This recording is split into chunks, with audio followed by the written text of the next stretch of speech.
بسم اللہ الرحمن الرحیم. ویورز، آج ہم علی گڑھ انسٹیٹیوٹ آف پولیٹیکل لیڈرشپ کی طرف سے میں شیراز الطاف اور میرے ساتھ ڈاکٹر امجد علی خان ہم آپ کے سامنے حاضر ہوئے ہیں کہ ہمارے معاشرے میں مذہب کا سرایت کر جانا، چاہے وہ سیاست ہو، چاہے وہ معیشت ہو، چاہے ہمارے روزمرہ کے معاملات ہوں. قرآن مجید ہمیں کہتے ہیں کہ اللہ تعالیٰ کی رسی کو مضبوطی سے تھام لو اور فرقہ بازی نہ کرو، فرقوں میں نہ پڑو. اور ہم یہاں فرقوں میں بحثیت قوم تو بٹے ہی ہوئے ہیں ذات پات میں، لیکن جب مذہب کی بات آتی ہے تو ہم فرقوں میں بہت زیادہ بٹے ہوئے ہیں. اس کی وجہ کیا ہے؟ اس سے ہم کیسے نکل سکتے ہیں؟ قرآن مجید ہماری کیا رہنمائی کرتا ہے؟ سیرت نبی صلی اللہ علیہ وسلم ہماری کیا رہنمائی کرتی ہے؟ اس حوالے سے ڈاکٹر صاحب آپ کیا کہیں گے ہمارے ویورز کو؟ جی السلام علیکم. مذہب تھوڑا سا سینسٹیو سبجیکٹ ہے، اور یہ سینسٹیو یہ نہیں ہے کہ مذہب یہ ڈیمانڈ کرتا ہے کہ آپ اس کو سینسٹیو بنائیں. ایکچولی یہ مذہب کے جو پیروکار ہیں وہ اس کو اس طرح بنا دیتے ہیں، اور یہ صرف اسلام کے ساتھ نہیں ہوا. اس سے جو ہم اگر اپنے ہمسایہ ملک میں بھی دیکھ رہے ہیں کہ اس کا ہندوازم میں بھی کتنی وہ حساسیت ہے، اور وہ وہاں پہ اس وجہ سے جھگڑے ہو رہے ہیں، لڑائیاں ہو رہی ہیں. اور اس سے پہلے ایک کرسچنس کی پوری ہسٹری ہے، اگر آپ کو پڑھیں خاص طور پہ کوئی 1516ویں صدی سے پہلے تک، تو بہت زیادہ ان کے ہاں بھی اس کے اوپر سوسائٹی ڈیوائڈ تھی، اور بہت لڑائی جھگڑے تھے، اور ان کے فرقے تھے، اور تو یہ سب کچھ وہاں بھی چل رہا تھا. ان کے ہاں تو کیا میں کہہ سکتا ہوں کہ کافی حد تک ختم ہو چکا ہے، لیکن ہمارے جیسے ملکوں میں اس وقت بھی زیادہ ہے. پاکستان میں اس لیے زیادہ ہے کہ پاکستان میں ایک مذہبی آزادی بھی ہے. جیسے عرب سٹیٹس جو ہیں ان میں آزادی نہیں ہے، ان میں ایک کسی خاص فرقے کی حکومت ہے، اور وہ دوسرے کسی فرقے کو اپنی تبلیغ کرنے کی اجازت بھی نہیں دیتے. اور ایک ان کا جو جسے ملا کہتے ہیں یا مذہبی ان کے جو لوگ ہیں وہ اسٹیٹ کے انڈر ہے، تو اسٹیٹ کنٹرولڈ ریلیجن ہے ان کے ہاں. اس لیے وہاں پہ ہمیں کوئی فرقوں کی لڑائیاں نظر نہیں آتی. اس طرح ایران میں بھی ہمیں پتہ ہے کہ ایک ہی فرقے کی حکومت ہے، تو وہاں بھی لڑائیاں نہیں. اب پاکستان کا مسئلہ یہ ہے کہ اس میں بہت بلینڈ ہے، اس میں کوئی ایک فرقہ نہیں ہے، اور پھر دوسرے اس میں آزادی اتنی زیادہ ہے کہ اس کی وجہ سے سب فرقے بھی بنتے ہیں، ایک ہی فرقے کے اندر بھی ڈویژنز بنتی جا رہی ہیں. اب جب ایسے میں جب فرقوں نے اپنے آپ کو جسٹیفائی کرنا ہوتا ہے، اور انہیں اپنے آپ کو اپنی اتھارٹی کو اسٹیبلش کرنا ہوتا ہے، عوام کو یہ میسج دینا ہوتا ہے کہ ہم سچ ہیں، تو وہ اس کے بارے میں بہت ڈیفینسو ہو جاتے ہیں. تو اس کے اگینسٹ کوئی بات سننا یا برداشت کرنا، کوئی کرٹیک برداشت کرنا ان کے لیے مشکل ہوتا جاتا ہے. تو یوزلی فرقوں میں ہوتا یہ ہے کہ ایک جو بھی کوئی اس کے اندر لیڈر پیدا ہوتے ہیں تو وہ ایک فکر ڈیولپ کرتے ہیں، اور اس کے بعد پھر ایک فالوورز کی ٹرین بنتی ہے. اور زیادہ تر جو فالوورز ہوتے ہیں وہ خود سے نہ کبھی پڑھتے ہیں نہ غور کرتے ہیں، تو وہ ایک لائن پہ چلتے جاتے ہیں. اور وہ کیونکہ ہمیں شخصیت پرستی جس کو ہم ایڈریس بھی کرتے ہیں کہ ہمارے ریلیجن اور کلچر، ہمارے کلچر میں خاص طور پہ شخصیت پرستی بہت زیادہ ہے، کیونکہ یہ دنیا کی ساری تہذیبوں میں تھی، لیکن کیونکہ دوسری تہذیبیں اب اگلے دور میں چلیں گی تو وہاں سے نکل گیا. لیکن ہمارے کیونکہ پرانا ہی ابھی چل رہا ہے، تو ہم اس سے ایک مذہبی اپنے لیڈر سے، پیشوا سے ایک ایسی عقیدت ڈیولپ کر لیتے ہیں کہ ہم کوئی بھی بات اس کے خلاف نہیں سننا چاہتے. تو اس کی وجہ سے یہ جو سارے فرقے ہیں یہ سب پھر ایک دوسرے کو، ایک تو ان کی ضرورت بن جاتی ہے کہ ان کو وہ کمتر ثابت کریں، اور تاکہ ان کا جو ویو پوائنٹ ہے، نیریٹو ہے، عوام اس کو رسپونڈ کرے. اس وجہ سے یہ ایک دوسرے کے خلاف نفرتیں پھیلاتے ہیں. اور دوسری یہ ہے کہ وہ اپنی برتری ثابت کرنے اور دوسرے کو نیچا دکھانے کے. تو وہاں سے پھر عوام جو ہے، کیونکہ ہماری پاکستان کی عوام ہم سب جانتے ہیں کہ ابھی بھی کہنے کو ہم کہتے ہیں کہ ہمارا لٹریسی ریٹ شاید 30-40% پر ہے، لیکن ہم سب جانتے ہیں کہ ہمارا لٹریسی ریٹ اس سے بہت کم ہے. تو وہ جو عوام ہے وہ اپنی سنسیریٹی سے، مخلصی سے وہ ان کے پیچھے لگ کے دوسروں کو برا بھلا کہتے ہیں، لڑتے ہیں، جھگڑتے ہیں، اور معاشرے میں ایک بہت بڑی تقسیم پیدا ہو جاتی ہے. تو یہ بیسک ریزن، تو میں جس کو سوشیولوجیکلی اگر ہم دیکھیں تو وہ یہ ریزن ہے. اگر آپ کو تھوڑا اس کو ہسٹوریکلی دیکھنا چاہتے ہیں تو میں وہ بھی. جی ڈاکٹر صاحب، ضرور اس کا ہمیں آپ ہسٹوریکل بیک گراؤنڈ دیں تو ہمارے ویورز کو سمجھنے میں زیادہ آسانی ہوگی. جی اس میں دیکھیں ہوا یہ ہر مذہب کے ساتھ یہ ہوا ہے، کیونکہ جو اللہ کے پیغمبر آتے ہیں نا، اور وہ جب ایک خدا کا ایک پیغام دنیا پہ لے کر آتے ہیں، اور ان کا مقصد ہوتا ہے کہ جو اس سے پہلے کی قوم جو چل رہی ہے وہ قومیں اکثر اپنے راستے سے تھوڑی سی ہٹ جاتی ہیں. جو اللہ کی کتاب آئی ہوتی ہے اس کی ڈائریکشن سے ہٹ جاتے ہیں، تو اللہ کے پیغمبر ان کو دوبارہ راستہ ٹھیک کرنے آتے ہیں. بلکہ اس میں حضرت عیسیٰ علیہ السلام کا ایک کال ہے جس میں انہوں نے کہا کہ اللہ نے انسانوں کو آزاد پیدا کیا تھا، لیکن تم لوگوں نے، اور وہ تم لوگ جنہیں ایڈریس کر رہے تھے وہ جو یہود تھے اس زمانے کے بنی اسرائیل، ان کے علماء تھے، یعنی ان کے مذہبی پیشوا تھے. سو عیسیٰ ان سے کہہ رہے تھے کہ تم لوگوں نے مذہب کو روایت پسند بنا کے ان لوگوں کو زنجیریں پہنا دی ہیں، میں وہ زنجیریں کھولنے آیا ہوں. تو نبی جو آتے تھے اللہ کے وہ انسانوں کو آزاد کرنے آتے تھے, وہ ان کو ایک اندر, جسے اقبال نے خود ہی کہا, وہ خود ہی ڈیولپ کرنے آتے تھے کہ وہ اپنی پہچان کریں. اللہ نے ان کو بہت بلند مرتبہ پیدا کیا ہے اور اس کے شعور کے مطابق اپنے خدا سے اپنا تعلق پیدا کریں اور اس کے بتائے ہوئے راستے پہ چلیں تاکہ وہ دنیا میں بھی کامیاب ہوں اور آخرت میں بھی کامیاب ہوں. تو یہ جو, لیکن ہر مذہب کے ساتھ ہوا یہ بعد میں کہ جب بعد میں اس کے جو بعد کے لوگ تھے ان کے اندر ایک ریلیجس ہائرارکی پیدا ہوتی گئی, جسے کلرجی بھی کہتے ہیں. وہ ہائرارکی جو ہے نا وہ پھر مذہب کی انٹرپریٹیشن میں بہت ڈفر کرنا شروع کر دیتے ہیں اور پھر جھگڑے شروع ہو جاتے ہیں.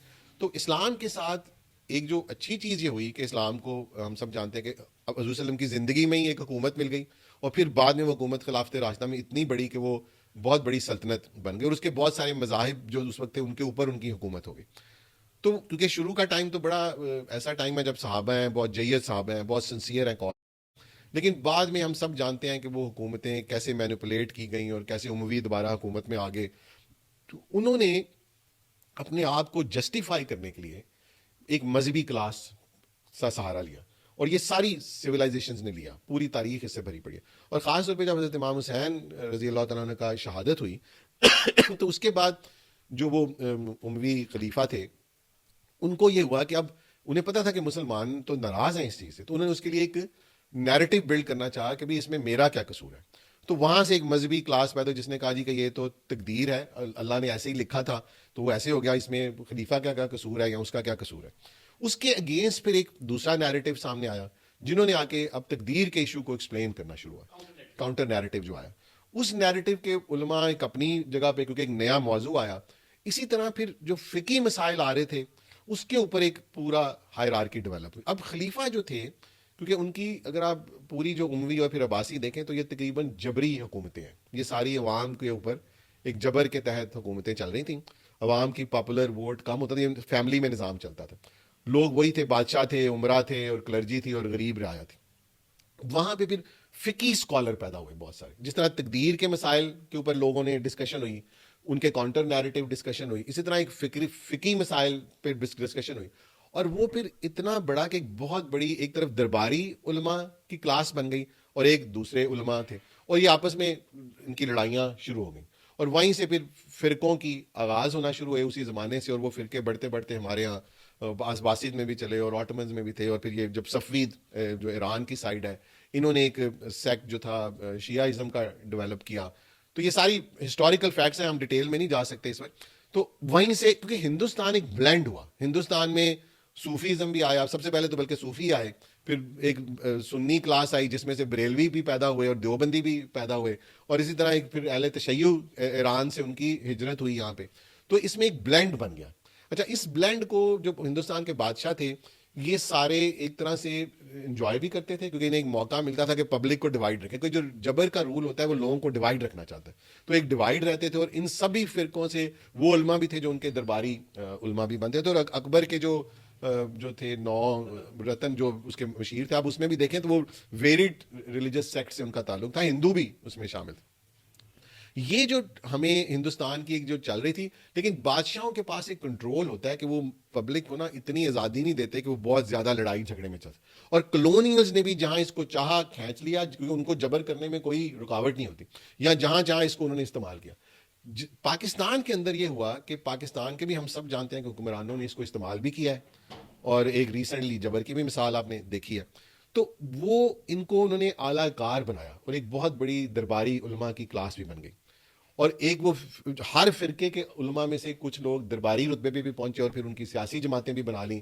اور وہ سیاسی جماعتیں پھر, کیونکہ جب سیاست میں آپ آ جاتے ہیں تو آپ نے کمپرومائز کرنے ہوتے ہیں, تو کمپرومائز میں آپ کچھ لوز کرتے ہیں کچھ گین کرتے ہیں. اب ہم سب جانتے ہیں کہ جو ہمارے اس وقت مذہبی جماعتوں کے رہنما ہیں وہ سارے پبلک میں اپنی کریڈیبلٹی لوز کرتے جا رہے ہیں, اور پبلک نے میرا خیال ہے اگر پاکستان کی ہسٹری دیکھیں تو کبھی بھی ان کو اتنے ووٹ نہیں دیے کہ وہ ایک حکومت بنا سکیں اس ملک کی.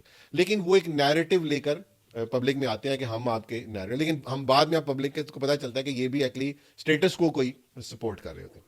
تو انہوں نے عوام کو ڈیوائڈ رکھا, فرقوں کے ووٹ لیے, پبلک کو جہالت سے نہیں نکلنے دیا, جس کی وجہ سے پاکستان کے جو مذہبی مسائل ہیں وہ شدت ہی اختیار کرتے گئے, اور تعلیم یافتہ طبقہ اس لیول پہ پہنچا نہیں, یا جو پہنچا تو وہ بہت ہی ویسٹرنائز لبرل کلاس کا پہنچا تھا.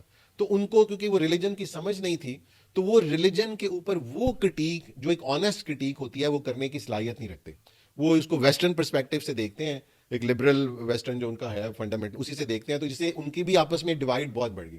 جبکہ ریلیجن کیونکہ ریلیجن تو ہمارے جو ملک ہے, ہم جو مسلمان ہیں, وہ ہمارا تو ایک شخصیت کا حصہ ہے, ہم اس کے بغیر نہیں رہ سکتے. ہمیں اس ریلیجن کے, ویسے بھی میں ویسٹ میں رہا ہوں, مجھے پتا ہے کہ ریلیجن کے بغیر انسان کا جو وجود ہے اس کا مقصدیت ختم ہو جاتی ہے. وہ یعنی ویسٹ نے وہ مقصدیت حاصل کو ریپلیس کرنے کے لیے نیشنلزم کو وہ لے کے آئے کہ لوگ قوموں میں جڑ جائیں, لیکن ہم نے دیکھا کہ ان کے فیملی سٹرکچر تباہ ہوئے, ان کے اسپرچل سٹرکچر تباہ ہوئے. جبکہ جو ریلیجن ہے وہ لوگوں کو ایک اسپرچولی بانڈ کرتا ہے, اور اسپرچل بیس پہ ہم ایک دوسرے سے ایکویلٹی پہ بھی آتے ہیں, ہم سارے ایک دوسرے سے ریلیشن شپ بھی بناتے ہیں. ہمیں امیر غریب اور کالا گورا عرب عجم سے, اسی لیے ریلیجن ہمیں صرف نکال سکتا ہے, کیونکہ جب ہم ایک خدا کے نیچے آئیں گے تو ہم سمجھ جائیں گے کہ یہ سب لوگ اسی کی کریشن ہے, اور یہ ہم اس کا دنیا میں تھوڑا رتبہ اوپر نیچے ہے لیکن ہے ہم سب برابر.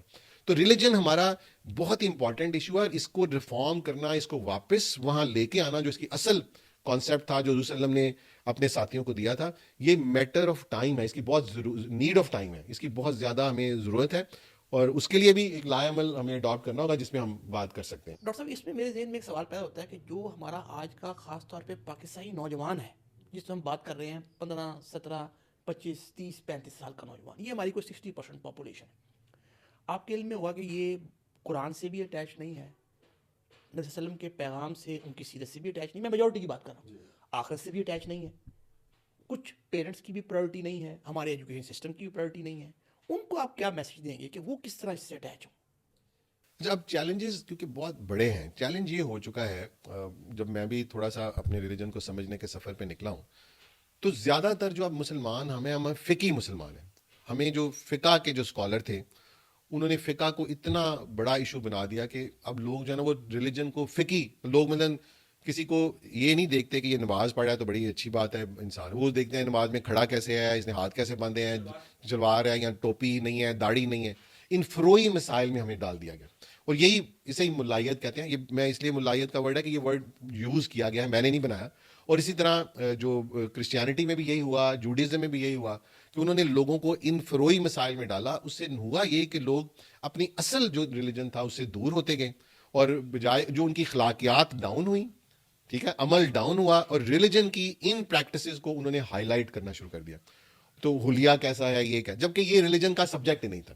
تو اس لیے کرنا یہ ہوگا کہ ہمیں جو ریلیجن کا اصل منبع کیا ہے, اصل منبع دیکھیں, اللہ نے, حضور صلی اللہ علیہ وسلم نے کیا کہا کہ میں تمہارے درمیان اللہ کی کتاب اور اپنی سنت چھوڑ کے جا رہا ہوں. اللہ کی کتاب کیوں؟ کیونکہ وہ ایک الٹیمیٹ گائیڈنس ہے, اور وہ کور ہے ہماری گائیڈنس کا, کیونکہ اس سے بیونڈ جو گائیڈنس ہوگی جو ہم خود سے بنائیں گے اس کے اندر بہت سارے ہم شبہات ہوں گے, بہت ساری غلطیاں ہوں گی.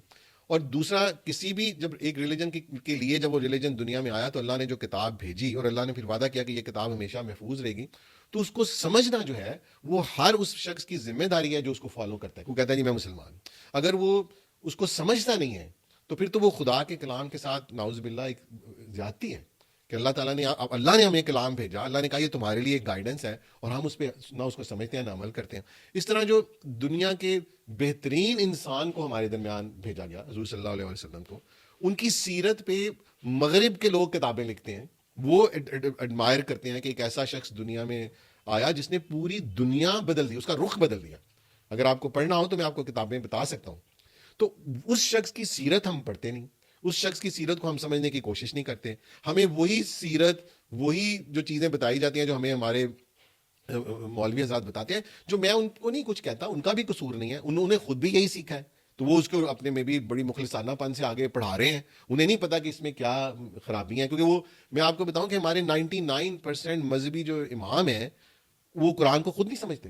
انہوں نے ناظرہ پڑھا ہوتا ہے, سمجھا نہیں ہوتا. چلے 99 نہیں ہوں گے تو 90 ہوں گے, میں اگر سوری اگر میں غلط کر رہا ہوں, ہاں وہ نہیں سمجھتے. اچھا, پھر قرآن کو سمجھنا ایک فقہی انداز میں سمجھنے میں اور ایک عام آدمی جس کو اللہ نے جس کی, وہ فرق ہے.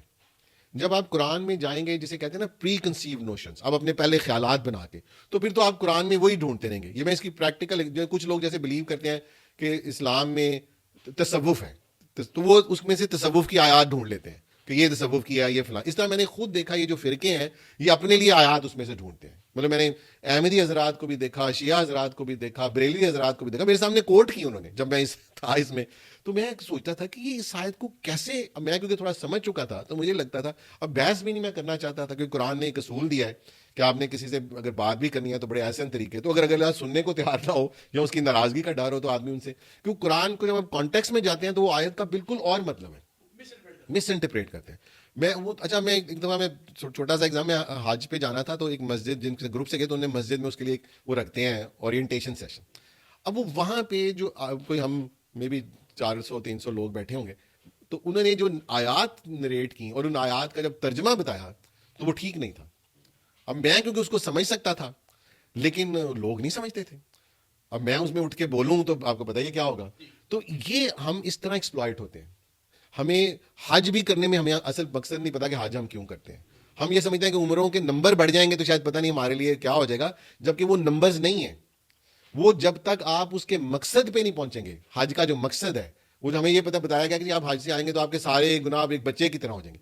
وہ اس کے ہوں گے جو اپنے آپ کو کمٹ کرے گا کہ آج میں نے اللہ کے سامنے سرنڈر کیا ہے, شیطان کو میں نے اپنی پتھر مار کے اپنی زندگی سے نکال دیا ہے, اور میں اب خدا کے ہر حکم کے مطابق دنیا میں زندگی بسر کروں گا, میں اسی کے مطابق کاروبار کروں گا, اسی کے مطابق اپنے لوگوں سے ٹریٹمنٹ کروں گا, بیہیویئر رکھوں گا, اپنی اخلاق, تب جا کے وہ آپ کو وہ اسٹیٹس ملے گا. وہ صرف نمبر آف اس سے نہیں ہوگا کہ آپ نے 5 حج کر لیے یا 6 عمرے کر لیے. یہ کانسیپٹ ہمیں دے دیے ملائیت نے انفارچونیٹلی.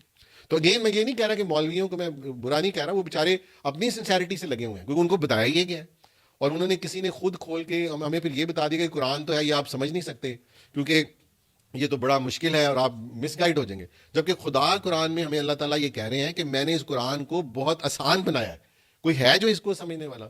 اور پھر آپ کو یہ بھی نہیں پتا کہ بہت عرصے یہ جو مذہبی کتابیں تھیں ان کا ترجمہ نہیں ہونے دیا جاتا تھا, کیونکہ وہ جو پیشوائیت پیدا ہوتی تھی وہ کہتی تھی کہ ہم سے ہی آ کے سیکھیں اور پھر ہم اپنے طریقے سے انہیں بتائیں.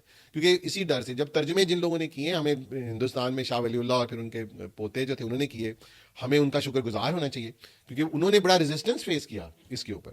تو وہ لیکن آپ کو آج آپ ترجمے کو پڑھیں, اور میں کہوں گا کہ خالی پہلے ترجمے کو پڑھیں تاکہ کچھ سمجھ آئے. آپ عربی میں ضرور پڑھیں, اللہ تعالیٰ اس میں اجر دے, لیکن اللہ تعالیٰ سمجھنے میں زیادہ اجر دے گا. جب خدا یہ کہتا ہے نا کہ قرآن کو پڑھنے والے اور اس کی یعنی قرآن کی تعلیم حاصل کرنے والے اور اس کو آگے پڑھانے والے وہ سب سے افضل ہے, تو اس کا کیا مقصد ہے؟ اس کا مقصد ہے جو لوگ قرآن کو سمجھیں اور آگے سمجھائیں. بہت شکریہ ڈاکٹر صاحب, میں اس پہ اختتام کروں گا. الذی خلق الموت والحیات لیبلوکم ایکم احسن عملا, جس نے زندگی اور موت تخلیق کی تاکہ وہ جانچے, پرکھے اور ٹیسٹ کرے آپ میں عمل کے لحاظ سے سب سے بہتر کون ہے. شکریہ.